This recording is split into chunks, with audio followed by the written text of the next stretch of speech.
আগের ব্লগটাতে তো তোমরা দেখতেই পেলে যে এক্সাম দিয়ে খাওয়া দাওয়া করে আমরা যে যার বাড়ির উদ্দেশ্যে রওনা দিয়ে দিয়েছিলাম। আর আমি কলেজ থেকে ফেরার পথে ঢুকেছিলাম নিউ মার্কেটে কয়েকটা জিনিস দেখার জন্য। আর সোমবার যেহেতু ছিল ঈদ, সেই জন্য প্রচণ্ড ভিড় ছিল নিউ মার্কেটে, সবাই যে যার মতন শপিং করতে এসেছিলো।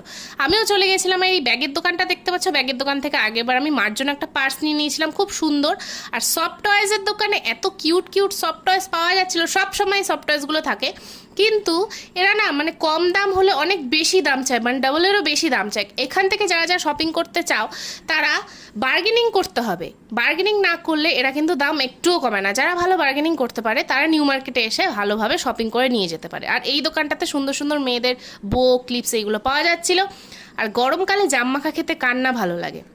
আর এই গরমে আমি কয়েকটা লিপ বাম দেখে নিচ্ছিলাম। এটা একটা আমি বুনুর জন্য নিয়ে এসেছিলাম, আর গরমে আর থাকতে পারছিলাম না, সেই জন্য বাড়ির উদ্দেশ্যে রওনা দিয়ে দিলাম।